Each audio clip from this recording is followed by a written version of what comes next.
Zee 24 तास एक पाऊल पुढे। आता बातमी विम्बल्डनची। विम्बल्डनमध्ये धक्कादायक निकालांचा सिलसिला सुरूच आहे। गतवेळचा चॅम्पियन रॉजर फेडरर विम्बल्डनमधून आउट झालाय। युक्रेनच्या 116व्या मानांकित सर्जी स्टॉकहोस्कीनं त्याला पराभवाचा धक्का दिलाय। तर tennis beauty queen Maria Sharapova विम्बल्डनच्या दुसऱ्या राऊंडमध्ये आउट झाली। पोर्तुगालच्या मिशेल लार्चेरनं तिचा सरळ 2 सेटमध्ये पराभव केला।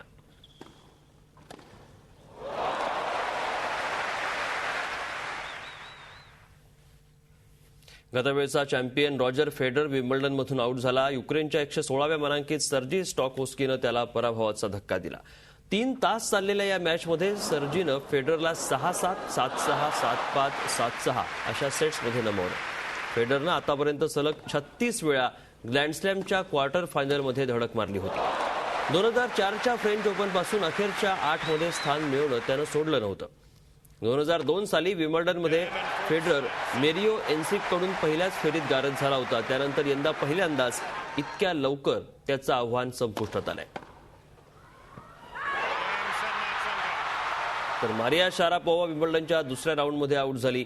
पोर्तुगालच्या मिशेल लार्चेरनं तिचा सरळ 2 सेटमध्ये पराभव केला। मिचेलनं तिसऱ्या सीडेड मारियावर 6-3, 6-4 असा सहज विजय मिळवला। मारियानं 2004 मध्ये विम्बल्डनचं विजेतेपद पटकावलं होतं। तर मिशेलला 131वं सीडिंग आहे। मेन्समध्ये नादालचा पराभव झाल्यानंतर विमेन्समध्ये मारियाचा झालेला पराभव विम्बल्डनमधला दुसरा मोठा धक्कादायक निकाल ठरलाय। झी 24 तास एक पाऊल पुढे।